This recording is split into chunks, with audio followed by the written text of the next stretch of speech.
বৃহত্তৰ উত্তৰ গুৱাহাটী মধুপুৰ অঞ্চলৰ গোপাল থান মন্দিৰৰ যি ৰাজহুৱা প্ৰেক্ষাগৃহ উত্তৰ গুৱাহাটী পৌৰসভাৰ আনটাইড ফাণ্ডৰ দ্বাৰা নিৰ্মাণ কৰা হ'ল, যাৰ শুভ উদ্বোধনী কৰিলে আমাৰ অসমৰ মুখ্যমন্ত্ৰী মাননীয় মুখ্যমন্ত্ৰী মহোদয়ৰ বিশেষ কৰ্তব্যৰত বিষয়া হেমন্ত চৌধুৰী ডাঙৰীয়া। লগতে উপস্থিত আছিল সমজিলা আয়ুক্ত জীৱন কৃষ্ণ গোস্বামী ছাৰ, আমাৰ উপ পৌৰপতি তিলক দাস ডাঙৰীয়া, এই অঞ্চলৰ পাৰিষদ বিকাশ বড়ো ডাঙৰীয়া। তেওঁৰ প্ৰচেষ্টাৰ কাৰণে এইটো সফল হৈ উঠিল। লগতে উপস্থিত আছিলে গণেশ বৰুৱা পাৰিষদ, অমিয় দাস পাৰিষদ আৰু স্থানীয় লোকৰ সহযোগত আজি এই কাৰ্যটো শুভ উদ্বোধন হৈছে। কি অনুষ্ঠান আছিল? হয়, আজি আমাৰ এটা শুভ মুহূৰ্ত। মধুপুৰৰ যিখন গোপাল থান আছে, গোপাল থানৰ আমি কমিউনিটি হল এটা আজি শুভ উদ্বোধন কৰা হয়। আমাৰ শুভ উদ্বোধন কৰে মুখ্যমন্ত্ৰী মহোদয়ৰ বিশেষ কৰ্তব্যৰত বিষয়া হেমন্ত চৌধুৰী ডাঙৰীয়া, আৰু এইটো আজিৰ পৰা ৰাইজৰ কাৰণে উৎসৰ্গা কৰা হয়।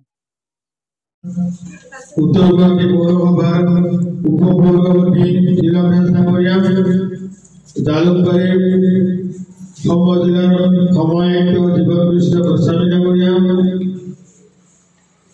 সন্মানীয় পাৰ্থ বৰুৱা ডাঙৰীয়া, উত্তৰ গুৱাহাটী পৌৰসভাৰ এক্সিকিউটিভ অফিচাৰ ডাঙৰীয়া,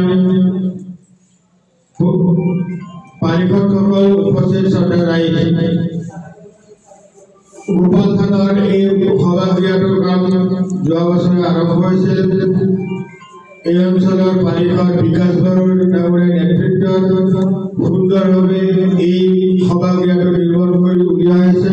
সমস্যাসমূহ আমি সমাধানৰ ব্যৱস্থা কৰিম। উত্তৰ গুৱাহাটীত বিশেষকৈ বানপানী, ড্ৰেইন আৰু ৰাস্তাৰ সমস্যা আছে।